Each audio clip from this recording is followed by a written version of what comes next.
This has turned into way more of a book summary than a book review.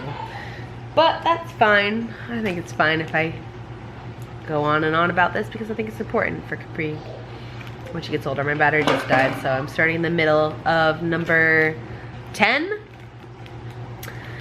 This one's about appearance. Never ever link her appearance with morality. Never tell her that a short skirt is immoral. Make dressing a question of taste and attractiveness instead of a question of morality, because clothes have absolutely nothing to do with morality. I think that's so important. Like, women are so responsible for men's actions. Like, boys are in charge of boys, girls are in charge of girls, men are in charge of men, women are in charge of women, like of themselves. Like, a woman can't make a man do something because of her appearance. That has nothing to do with it. Like, dress for the occasion, feel comfortable in what you're wearing, don't police what women do or wear. That's something that I'm already struggling against right now with a 2-year-old. Like, when people comment on her appearance all the time, I'm like, ugh. I'm trying to find ways to have her appearance be brought up less than her intelligence and other things. So that's a challenge I'm trying to figure out right now. How to make appearance of a girl or a woman not as important as what's in her brain and what her opinions are. Next, we use evolutionary biology to explain male promiscuity, but not to explain female promiscuity, even though it really makes evolutionary sense for women to have many sexual partners. The larger the genetic pool, the greater the chances of bearing offspring who will thrive. Men are given a lot of excuses through biology, like, oh, that's just how men are, that's their natural impulses. Women are taught to be like submissive and meek and virgins and all that. But that's crap. All of that is crap. So do what you want. Next, number 12. I like this part. Don't pretend that sex is merely a controlled act of reproduction or an only in marriage act, because that is disingenuous. I know there's some schools that teach, oh my gosh, what is the word? Where you don't have sex at all. I can't believe I forgot this word. Abstinence. I don't know why that took me forever. Abstinence. They teach abstinence only as the way, like, for sexual education in schools. That is unrealistic. People need to know what happens. It happens inside and outside of marriage. You may not agree with that. Like, you may think, oh, that's not good, but it does happen and it needs to be taught either way. Like, this is how sexual reproduction happens. Not abstinence only. I don't care what your religious values are. That's not realistic. Next part. To make sure that she doesn't inherit shame from you, you have to free yourself of your own inherited shame. In every culture in the world, female sexuality is about shame. Even cultures that expect women to be sexy, like many in the West, still do not expect them to be sexual. The shame we attach to female sexuality is about control. Many cultures and religions control women's bodies in one way or another. If the justification for controlling women's bodies were about women themselves, then it would be understandable. If, for example, the reason was women should not wear short skirts because they can get cancer if they do. Instead, the reason is not about women, but about men. Women must be covered up to protect men. I find this deeply dehumanizing because it reduces women to mere props used to manage the appetites of men. And speaking of shame, never ever link sexuality and shame, or nakedness and shame. Do not ever make virginity a focus. Agreed. 13.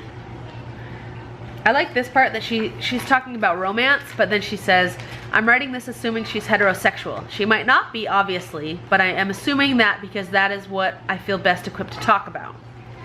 I think that is fine to assume that your child will have your sexuality, or even what is, I don't know. I don't even want to say what's most common because I don't know what's most common, but I'm going to talk about what I know about because that's my experience. If I have a child that discovers that they are homosexual, I will find the resources to help and educate and inform that child.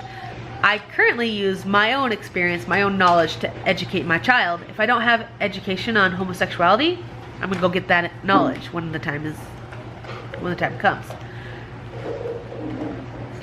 I try to do that now. I don't have, like, I try to read a lot of things from a lot of people, but I'm not perfect in my knowledge because I feel like I gain more knowledge from experience. So anyway, basically, I'm not saying my way is the right way, and if my child has an experience that I do not have experience with, I will find the ways or the people to teach that child what they need to know for their given circumstance or situation. So basically, just because I teach what I know doesn't mean that my experience is the one true way. It just is saying this is what I have learned through my experience, but you can find whatever sources you need to get the information and knowledge that you need for your life. That can relate to your sexuality, your gender, your religion, your education, your hobbies and interests, basically everything. Like, just because I did it one way doesn't mean that's the right way. Okay, I like this part, number 13, about money. Well, she says, I want to say something about money here. Teach her never ever to say such nonsense as my money is my money and his money is our money. It's vile and dangerous. To have that attitude means that you must potentially accept other harmful ideas as well. Teach her that it is not a man's role to provide. In a healthy relationship, it is the role of whoever can provide to provide. I kind of talked about that earlier with, if I had been set up for that early on, I think I would have chosen to be the one working out of the home. But since I didn't have any direction, I didn't know that that was something I could go for in my life. I thought I had to be the mom. I never chose a lucrative career path, and I ended up at home raising my kids.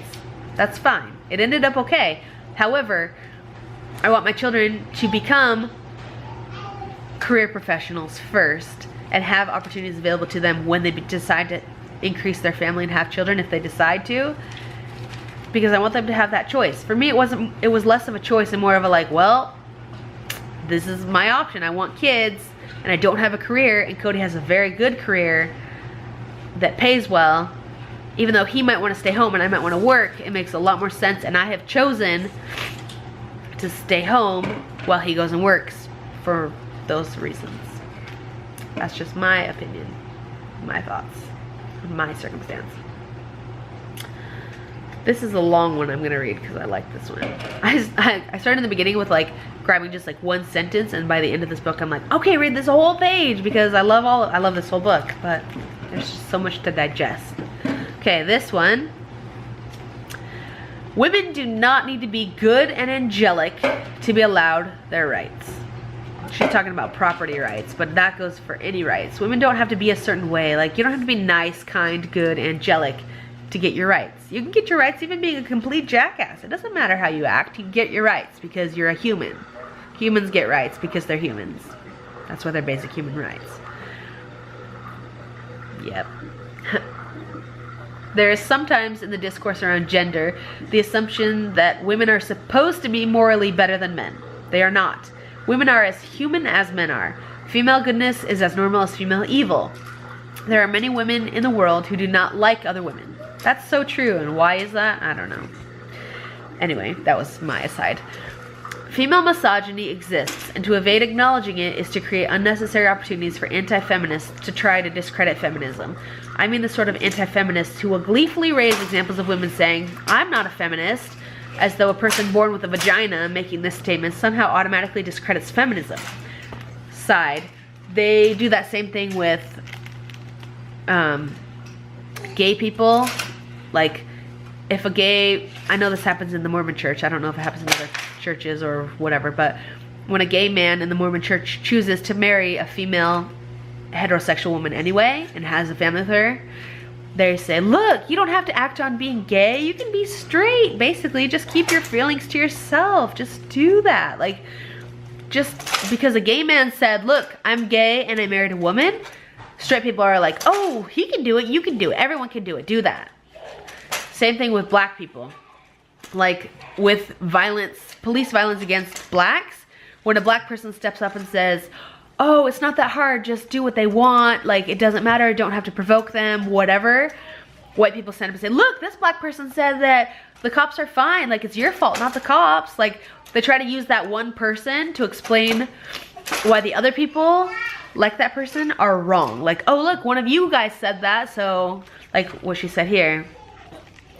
The sort of anti-feminists who will gleefully raise examples of women saying, I'm not a feminist, as though a person born with a vagina making this statement somehow automatically discredits feminism. Like, it doesn't discredit the whole group just because one person who has characteristics of that group says, oh, I don't agree with this. Like, that doesn't matter.